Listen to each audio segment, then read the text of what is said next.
Hey everybody, we're back. It's Dr. Sara Gottfried. I got Pedram here with me. Hey Pedram. Hey, how are you? I'm good. We're talking about paleo today. I feel like everyone's talking about paleo, and I wanted to have a conversation with you about it because I think there's some misconceptions out there about paleo, and I want to set the record straight today. How does that sound? Oh yeah, let's roll up. I'm not wearing any sleeves, but let's roll up our figurative sleeves and get into this, because yeah, there's a lot of talk. Paleo's become the new buzzword. I think everyone loves to fall into the buzzword, right? I remember when kale was something only hippies ate, and now all of a sudden kale salads are everywhere because it got popular, and kale this, kale that. Paleo has gotten this rap, and I think a real serious misconception there, because I have people talking to me about being on a paleo diet, and I ask them what they're eating, and it just makes me cringe. So let's kind of jump in, because first of all, what is paleo? We're talking about Paleolithic diet, right? Paleo, it's a time in history, caveman time in history, when we were working with stone tools, and we were hunting food and gathering food, and pretty much trying not to be food. And that was the era where Twinkies didn't exist, right? It was the era where 7-Up didn't exist. So I'll let you roll with this, and I'm going to jump back in because I've definitely got my opinions on this. So I'm warning you guys with caveats already. I have a few opinions that we'll jump into here. All right, and of course, I want to talk about how paleo affects women, because I think that's such a hot topic. So why don't we start first with what is it? And then I would love to hear about some of those patients, those clients you have, Pedram, who think they're on paleo and they're actually not. So what we're talking about is what the hunter-gatherers were eating. We're talking about seeds and nuts and vegetables, also wild game. They weren't eating grass-fed beef. They were eating wild game, which is very anti-inflammatory. They were eating fish, crustaceans, occasionally fruit, but only when it was in season. So that's what they were eating. They weren't eating grains. They weren't eating milk. That came in much later, along with legumes. So how is that as a definition to start us off? Yeah, that's exactly it. It's like, look, if it existed out in nature and you could get it and eat it, it was food, then right on. And so the thing is, the first thing we want to qualify, and I think we touched on this on an older episode, but I want to kind of qualify this real quickly, is everything's changed, guys. The nature of food as we know it has changed. So you could start with, say, the chickens and the beef and all that. If you go into like agribusiness and kind of like conveyor belt food production, it's gross. We all know it. We've all seen the movies on it. But even then, I mean, chickens, as they are raised, even grass-fed and wild, whatever, walking around doing their thing, this is a new organism that has been bred over the last 50 to 100, maybe 200 something years, and it's adapted to our needs to domesticate this thing and get more meat on a bird, right? Birds usually fly. Right, and for those of you who've seen wild turkeys, and those of you who've seen some of this like wild game, I mean, it ain't the turkey you're getting on Thanksgiving, right? It's tough, it's chewy, and it's trying to run away from you. So the nature of, and what you had mentioned about the cows, I mean, if you're out in the African savannah, it's not a cow, it's a buffalo. And it's going to beat you if you don't get it first, right? And so there's a completely different nature to this animal in its kind of genetic makeup, and also in its energetic signature in how wild it is. Then you kind of break into the vegetables, right? All this beautiful stuff you see in the produce section of our grocery stores, that didn't exist back then. I mean, if you found fruit, it was like jackpot, right? It was a luxury. It was sweet. I mean, if you got across a honeycomb with like a beehive, it was a jackpot. In the way our systems were set up to transfer that glucose and take that and turn it into, store it as fat for a rainy day, we're set up because we didn't have a culture of abundance. We were scrambling for food pretty much all the time. And we'll circle around in that, but I think it's really important for us to note that the food that we call food today is just nothing like what our paleo ancestors used to eat. So if you're just eating asparagus and chicken all the time, telling me you're paleo, well, yeah, kind of. Right, but there's still a very big caveat to that, in that none of the stuff that you're eating right now existed then.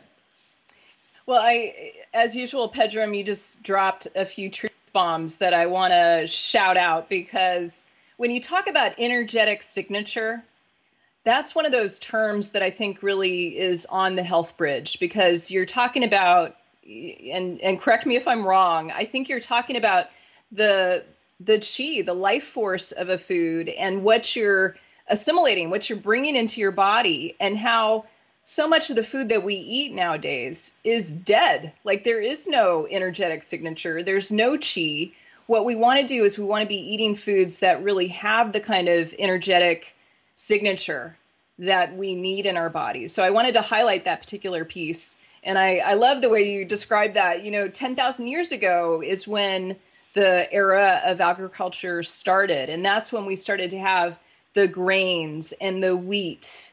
And that's when dairy started to come in, and legumes. And the problem is many of us are not adapted to those particular foods. We talked about this on a previous show where, some of us are, some of us are not. I have an allergy to casein. I'm not the sort of person who is adapted to eating dairy. I also have a gluten allergy. And of course, gluten has really morphed and changed as the food industry has gotten hold of it over the past 10,000 years. So with paleo, the idea is that you're really focused on those foods that our Paleolithic ancestors ate, and not so much on these more modern foods that we're not as adapted to eating. Yeah, and they were, they were clean. They were there when they were there, and then they'd cycle through. It's not like you had a field of roots or tubers that you basically grub on all year. It's like you'd come across something as you were walking, your 20 miles that day. You'd eat it while you walked, and you kept going, right? So there's this whole element of paleo food and paleo diet that everyone kind of emphasizes. And I think Mark Sisson does a good job with this, and I really want to kind of pay homage to that, because there's also the paleo movement and the paleo lifestyle. Man, these guys didn't sit in office chairs. These guys, you know what I mean? These guys would walk hundreds and hundreds of miles a week following the food and hunting and doing all these types of really elaborate forms of figuring out how to survive in an environment that really challenged us to be all we can be.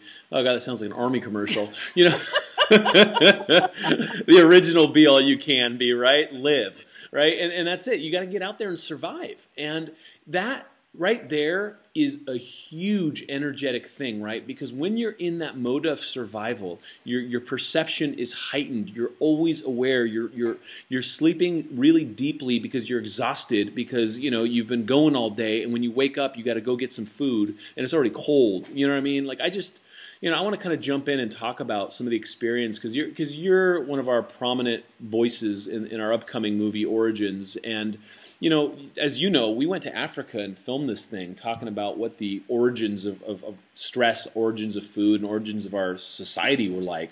And these things would happen that would always kind of get me, where I'd turn around and look and say, oh, what is that? What's going on over there?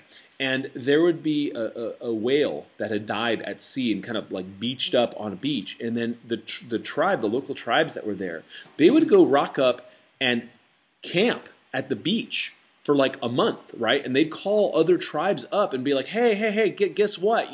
Jackpot, like God delivered. And they'd all just sit there and eat meat and eat blubber for as long as they could, and they'd get their fill, because Lord knows when their next meal is going to come, right? And so it was this literal feast and famine, but that's what our insulin systems are set up to do. That's what our endocrine systems are set up to modulate, because that's how food used to come. You don't know when you're getting your next meal. Totally true. And, the problem is we were well designed from evolution to be able to manage through those famine times. And now that food is so abundant and we're sitting on our butts all day long working, we have really mucked with the with the insulin receptor. And we're running around insulin resistant. Half of us are insulin resistant with diabetes. We're just not accustomed to having food be as bountiful as it is. We eat the wrong foods, we eat too much of them. And I think this is such an important point about, kind of that survival that you were still seeing when you went to Africa to film Origins. So I think it's really important to focus on this. Another piece it brings up, and maybe this is a future show, is the role of intermittent fasting and some of the new data that we have about intermittent fasting, which I think is so interesting. And we definitely know that intermittent fasting was part of the paleo experience. And it seems to work better for men than it does for women, at least modern women. So quick little tangent there. Hopefully we'll talk about that at a future time. But what else can we say about paleo? You know, I think one of the arguments about paleo is that why are we trying to mimic a time when the average lifespan was 30 to 35 years? Do you want to say anything about that? I've got thoughts about that. Yeah, I mean, this is something I trip on a lot, right? Because right now, my notion of survival is the mortgage, right? It's the overhead. It's all these kind of like more abstract things that come in envelopes and have, like bank accounts associated with them, and all the things that make us lose sleep at night, right? Whereas it's totally mental. Yeah, it's totally mental. Like no one is coming. And don't get me wrong. I mean, look, if you live in a neighborhood where you're worried about someone coming through your window, you know much more of what we're talking about than someone who's all abstract about it, right? Because I remember we'd be in Africa and we'd have to take shifts staying up, like when we're sleeping in these canyons, because a leopard would come and eat your friends, right? So you'd have to sit up there with a rifle, making sure that your friends don't get eaten, so you could take turns sleeping, right? Real survival, right? And so you're looking at this kind of stuff, and then you look at what life is like now. And I agree with you. I mean, look, we did real well, right? We did real well. We were able to figure out the food thing to the point where in the old days, a sign of abundance was being portly, being fat. Right, like in the European nobility, it's like they'd all they'd have weight on them because they could afford it, right? And now all we do is stress about dropping that weight because we've turned that corner, we've flipped it, and now we're living this hyperabundance of calories, but not necessarily a hyperabundance of nutrition. So I think that's really the missing ingredient, and where I think we need to go in this paleo dialogue is if you're eating food that is naturally derived, and you're eating a variety of it in a way where you're getting all the phytonutrients that your body needs, and you're getting the mixture of fiber and protein and really just hydration and fluid from your food, then you're closer to paleo. But I don't think anyone could be actual paleo because you would literally have to go through a time machine to a time and a place where there was different food, different stressors, different lifespan, and all the things that I think people are not really bridging over in this paleo argument. So I think it's become a bit of a buzzword it's unrealistic. I think that's true. And on the other hand, we can also say that there's some really interesting randomized trials, so best evidence showing that when you eat this way, it does some interesting things. It fixes your insulin level, your fasting insulin level goes down, your fasting blood sugar goes down. If you're eating, this more pure anti-inflammatory version of it, it also reduces cardiovascular disease.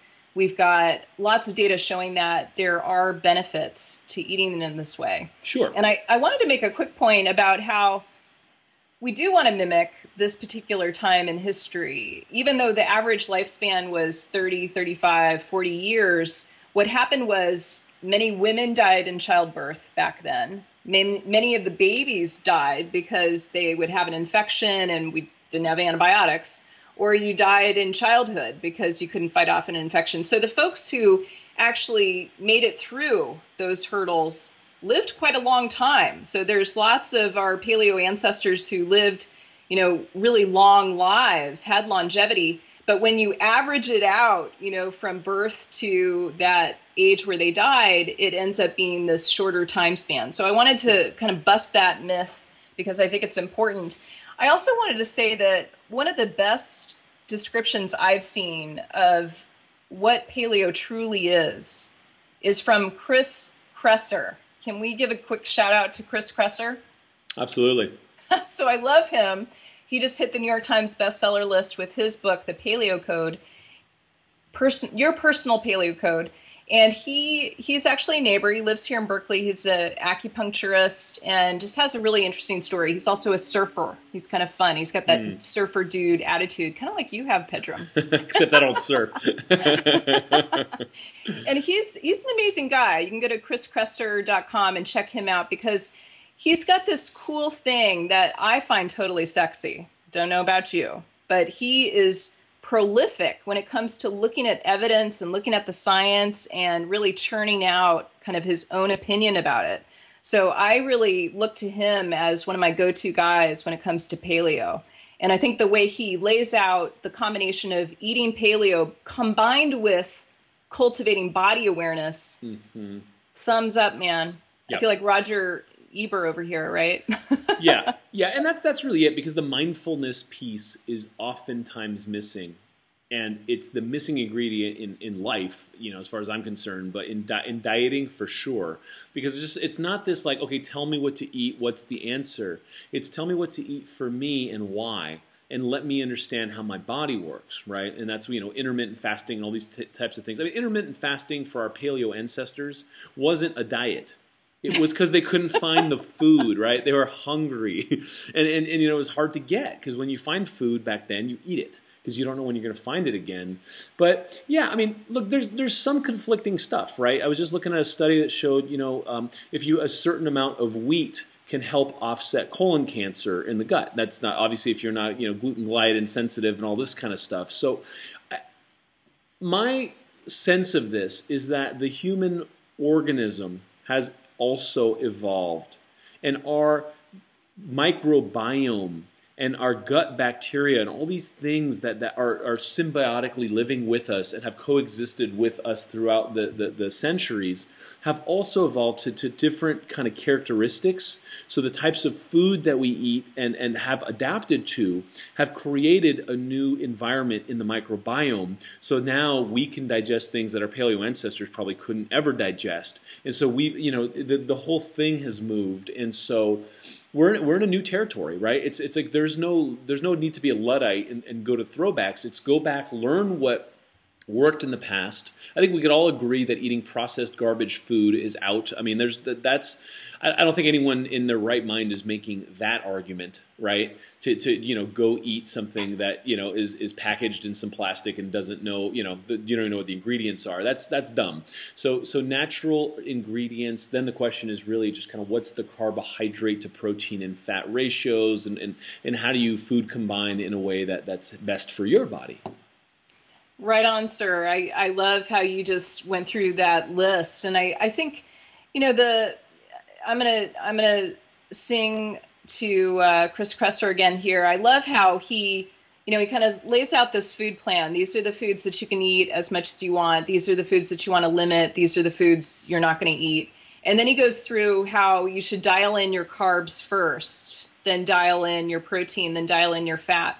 One of the things I see, Pedram, I teach a detox at least twice a year, and I have all these women in my detox right now. I've got about 800 of them, and they're saying to me, I've been eating paleo and gaining weight. I've gained 10 pounds. What's going on? Why is my husband, he's lost 25 pounds since we went paleo.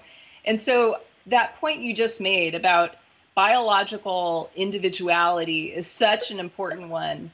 And that's where cultivating this body awareness is such an important piece, because, I'm dialed in to have my fat that I eat, my good fat in my food within a pretty narrow range. I wish I could do the 70% that David Perlmutter talks about in Grain Brain, but I am like a fat, disgusting pig if I eat that much. So we need to figure out this biological individuality, and all the studies that we're looking to, the field of epidemiology, which is what we look for when it comes to what happens when you eat this diet versus another. It's based on looking at a whole population. It's not based on looking, okay, you, Pedram, you have these genes, you have these enzymes. This is the best food plan for you. So that's our sacred duty, right? To figure out what is that food plan that is ideal for us. Yeah, and I know everyone out there is looking for the answer, right? Just tell me what to do. Am I supposed to go paleo? Am I supposed to go Atkins? Just give me the answer. And I think we could agree on this for sure, Sarah, is that there is no one answer, right? You got to find Totally. the answer for you.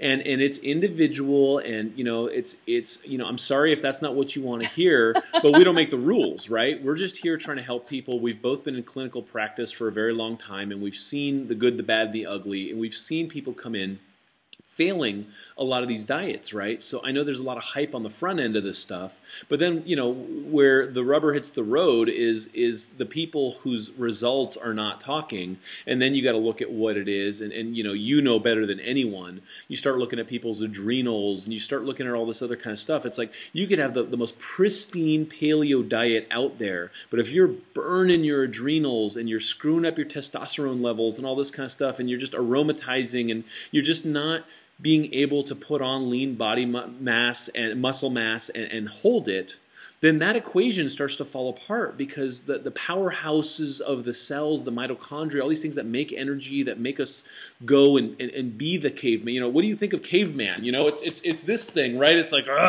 like I got the power, I got the energy, I got the oomph, because I'm a beast in the wild, and I can survive because I've got a physicality, a physique, and a brain to be able to, kind of have stewardship of the garden, if you will, right? And so what happened was a lot of us developed the brain and we lost the body.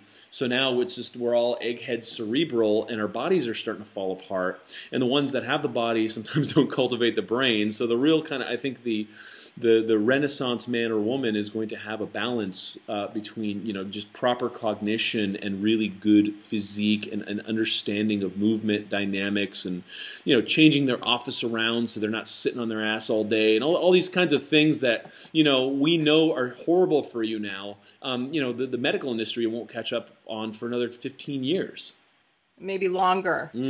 Well, so you raised some really interesting points there. One of them is everybody wants just tell me what to do, tell me what to eat. I want one size fits all. And what we're saying is there are some things that are important to start with. And if you want to pull it out of paleo, that would be eating meat that is not inflammatory. So having a clean protein source. Maybe you go to Whole Foods and you get, some wild bison or something.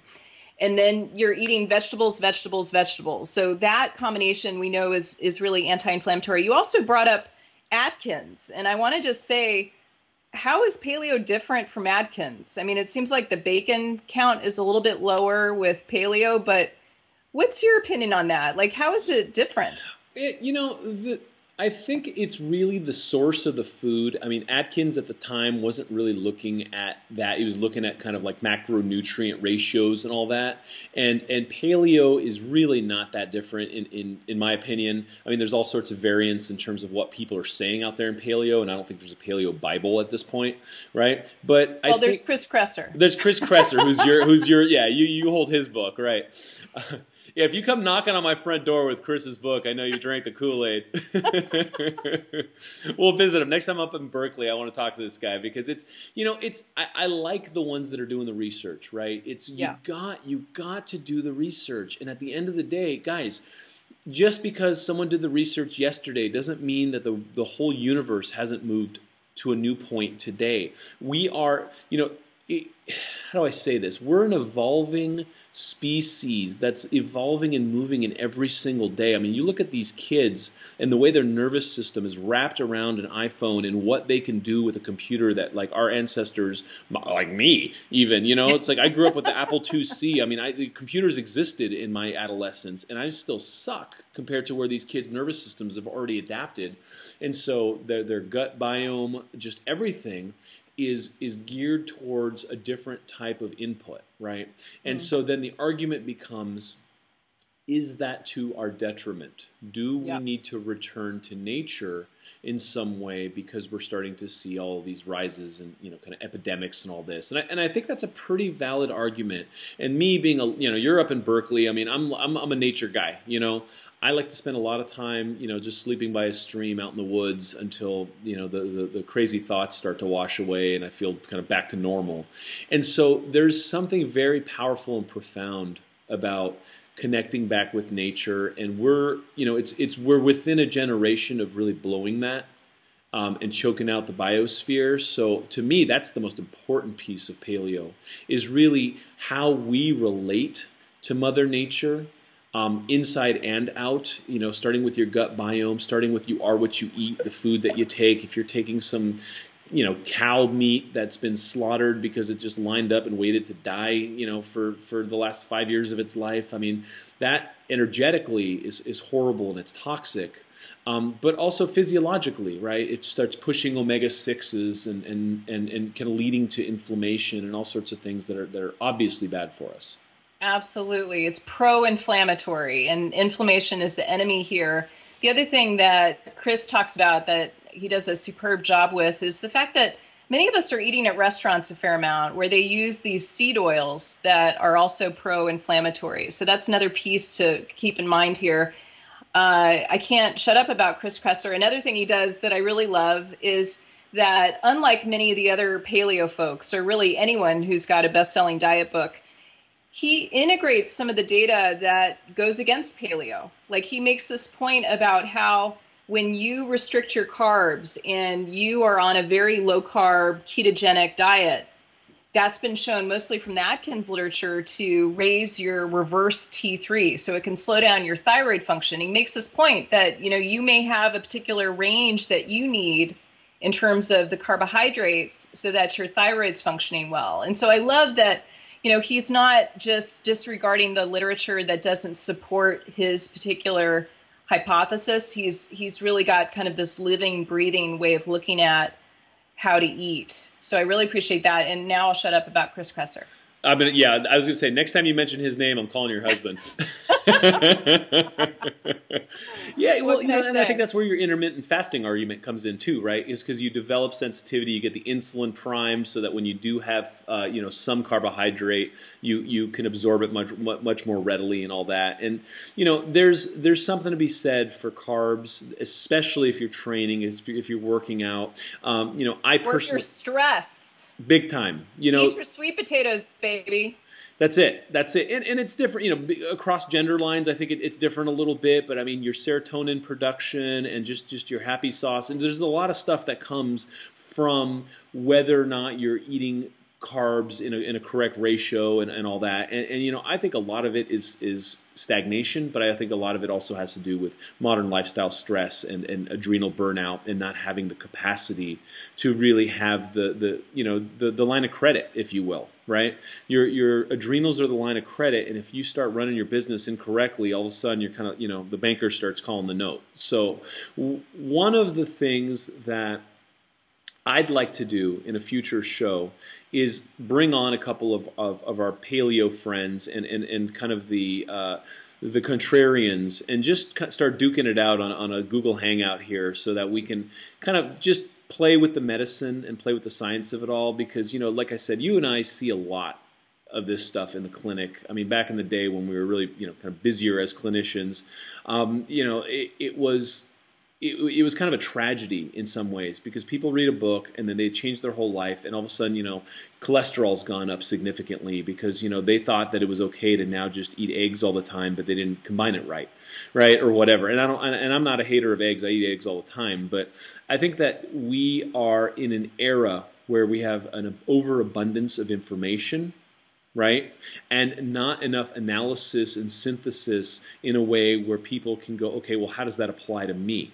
Right. That's great. It's totally great. I want to second that because I just had an email exchange today with Gary Taubes, and he's one of my favorite contrarians who really provides that kind of analysis that you're talking about. And I was saying to him, he just had a New York Times piece in the review about food, and he was talking about refined grains. And I said, Gary, every time I have grains, period, not refined, my blood sugar goes up. Like, where are we with the data on grains in general? We got grain brain, right? We talked about that recently.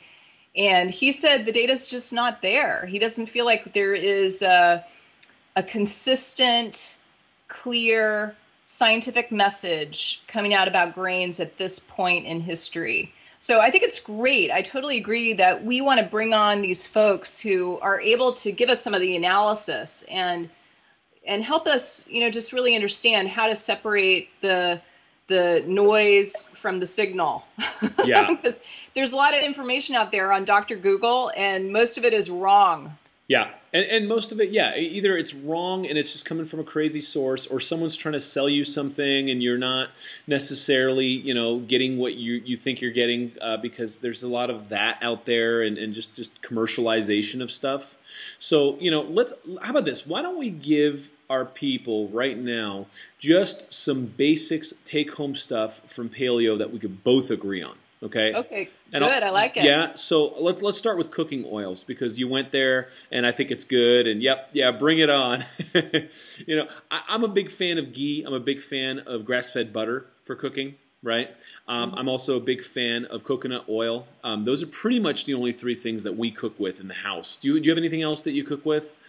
Yeah, so the other thing I cook with is red palm oil. I just started using it because it's got a slightly different flavor. I've been using coconut oil for so long.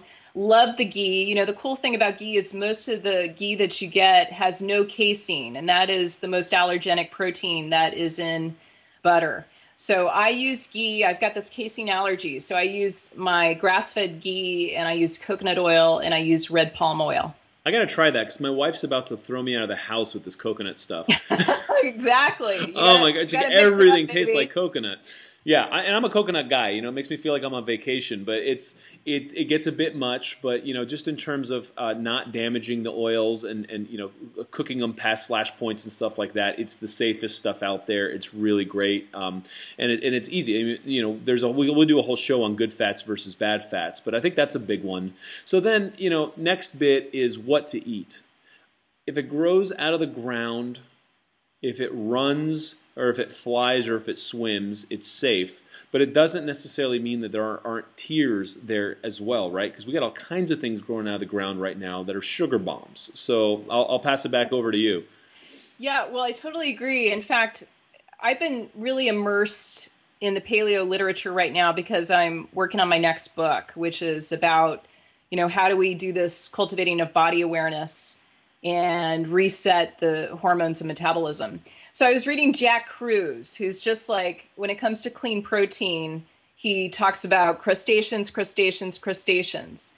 I even had some oysters last night. So I am a big fan of crustaceans. A lot of the paleo folks are saying, emphasize the fish, emphasize the anti-inflammatory sources of protein.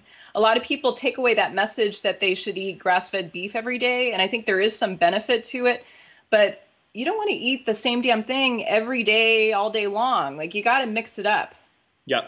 And if you would look at the quantum leaps in the evolutionary patterns of our species, one of the major ones is when we got to the coasts and we started getting some of that DHA fat coming from the crustaceans and the fish, and all the stuff that you get out of the water, and all of a sudden we started developing brain parts that we had the neuroanatomy kind of line up, where then all of a sudden we could invent tools and get better at this. And I tell you, it's really hard to outrun a cheetah, let alone a buffalo.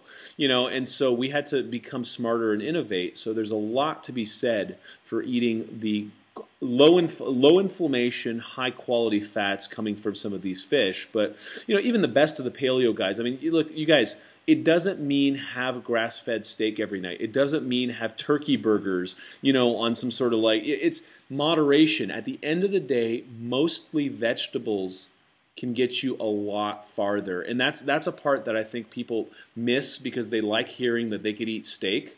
Right. Especially the guys. The guys love to hear that. Oh, I'm paleo. Now I can party. Right. This is a gluten-free beer. Right. I just want some steak. Yeah. It's just and so it becomes this way. This is I used to always have this thing at UCLA when we were there. It's like getting into arguments with the philosophy majors because you could quote 9 different philosophers and synthesize your own life philosophy and justify what you're doing and rationalize it in any way. You could do it in psychology, you could do it in philosophy, you could do it in any medicine, really, in a lot of ways. And at the end, definitely do it in nutrition, no question. 100%. There's all these schools of thought, and everyone's just kind of like, everyone's angling for what they want to do anyways and coming up with rationale to do it, right? And at the end of the day, look at the blood work, look at your body mass, look at how lean and healthy you are, look at your vitality, look at your energy for the day, look at your hormones. There are objective measures, and then there's a lot of people that are kidding themselves, right? And there's a lot of people that are writing things to kid you.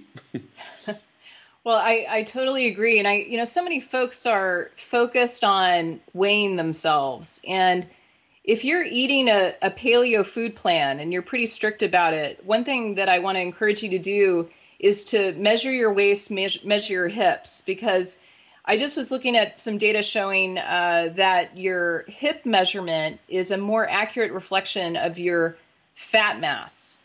And one of the things we're trying to do with the food plan like paleo is to increase your muscle mass, decrease your fat mass. If you go on paleo, say you go on paleo for 3 weeks and you lose 5 pounds of fat and you gain 5 pounds of muscle, your weight's going to be the same. So I think it's important to look at some of these other measures of what's reducing inflammation, what's really working in your body. Now, another thing, can I say one more thing about Chris Kresser? Yeah, I'm calling Dave. I'm calling Dave. So he talks about the nose to tail way of eating the animal and how, why are we so focused on the muscle? Why don't we eat more of the organ meats? Jack Kruse talks about this as well. So there's this nose to tail movement. I don't want to say a lot about it, but that's one other piece. And then I love this point you made about vegetables. To me, Mark Hyman talks about being a paleo vegan, and I love that idea, that you're eating, your plate is like 80% vegetables, 20% of this anti-inflammatory type of clean protein.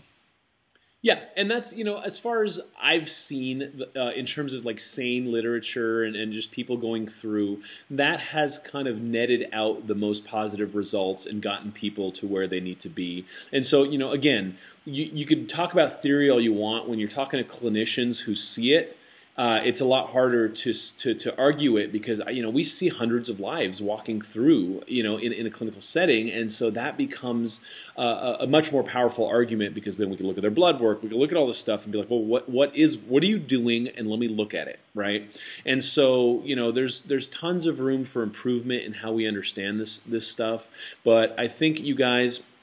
And we've said this before, I'm a big junkie. As much as you love Chris, I love CSAs. I'm a big fan of community-supported agriculture, farmers markets. We get this big, huge box of locally grown organic produce every 2 weeks. And sometimes we have a hard time getting through it. You know what I mean? Like, it's just a lot of food. But what happens is you start eating more vegetables. It's low in calories, right? It's high density in nutrients. And it gives you satiety and you just feel good, right? Yeah. And so then you supplement that with good, healthy meats. And so you're not killing all these animals all the time. And I do have to say one thing about killing animals is if you're eating animals and you've never actually killed one, gutted it, slaughtered it, bled it, done all the stuff that it takes to see what it's like to take a life out of its natural environment, I highly recommend you do so.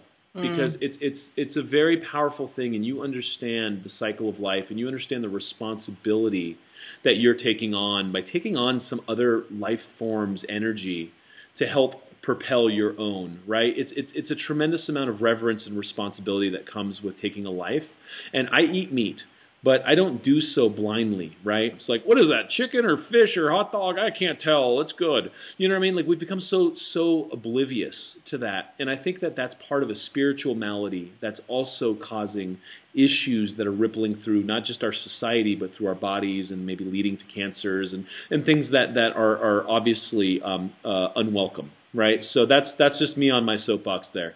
No, that I want to really encourage people to consider that challenge that you just offered. And it's, I just heard someone talking about how there is no humane way to eat meat. Like, no matter what, there's going to be suffering involved. There's different levels of it, but there is a level of suffering that's always going to come in if you're a meat eater. And I'm a meat eater, so I can relate to that. But, another important point here is that when you're, if I go back to that patient that you talked about who maybe has the big old, 10-ounce grass-fed steak and like 3 spears of asparagus, and they're calling it, that's my paleo dinner. I think it's important to say that our paleo ancestors ate so much fiber, so much fiber. The average American right now eats like 14 to 15 grams of fiber. If you're having that big old grass-fed steak and 3 spears of asparagus, you're hardly getting any fiber. It's just another reminder, you know, use your CSA, your farmer's market, to make sure you're getting your vegetables on and getting the fiber that you need, because that is a big part of our paleo history. Yeah, 100%. And the fiber, guys, I mean, talk about colon cancer, talk about all the things that you don't want. Fiber is your friend, right? Fiber helps. It's like a broom that just kind of brushes all the stuff out and through you. And it's like a garbage collector. Yeah. It's like this matrix that just pulls the garbage out of your system and through and out. And if you think about it, I mean, look, our paleo ancestors also lacked something that we take for granted, which is the refrigerator, right? So, you know, you'd get a deer or a impala or whatever it is that you got out in, you know, back in the savannah. You pull that thing down and it was time to grub, and everyone ate and ate and ate before that thing went bad because the flies are all over it, the hyenas are hanging out, right? So you get this big infusion of protein, but then you're back to fiber. You're just cruising and walking, and you're all just kind of like belching up and burping and talking about how good that deer was, right? And then, you know, your next catch is who knows when. Right? And again, it's that feast and famine, that intermittent fasting cycle that happens. Sometimes there's food, sometimes there's not. But just look at that, right? Because if you got something with, you know, U.S. wellness meats, which I love, and you're stacked your freezer with grass-fed steaks, and you're, you know, ready to go, and every night you throw one on the Barbie, that's not how paleo worked either. That's not how it worked. Pedram, I love talking to you about this stuff. I mean, it's still kind of stunning to me that it's like you're my brother from another mother. So I love your perspective on this, and I feel like we could probably go on a couple of hours, but I want to encourage our listeners to join this conversation. Give us some comments, tell us how you like it, suggest future topics, tell us where you want to dive deeper. If you want to hear more about intermittent fasting, do you want to hear more about, okay, what do we know right now scientifically on what works for most people? I think these are, you know, this is the dialogue that we want to be having with you on the Health Bridge. Yes, we love it. So wherever you're seeing this, you guys, obviously, if you're getting this on your podcast, we are now in iTunes. We're going to be all over the place. We've been kind of working to get this out a little further, but reach out to us. Reach out to us. We're looking forward to hearing from you, and let us know what topics are kind of like hot buttons for you, and we'll put them in queue, and we'll get them to you. Right on. And then we're going to have some contrarians join us. I can't wait for that. Yeah, I think that'll be fun. We'll get in the ring with some people here. So we'll do that. We'll do that in Hangout format later on. Right on. All right. So thanks everybody for joining us. This is Dr. Sara Gottfried. You can find me at saragottfriedmd.com. This is Dr. Pedram Shojai. You can find me at well.org or Be More Magazine. Where is it? BeMoreMagazine.com. Oh, look at that. Yeah, check it out. We got new shirts made. Snap! Yeah, I got some for you as well, so I'll get them to you next time we see you in Berkeley. But yeah, so check out our. I need a V-neck. Oh, I got you a V-neck. Honey, we've had too much history. I know what you like. All right, okay, guys. We'll see you. I'll see you next time. Okay, bye. Bye.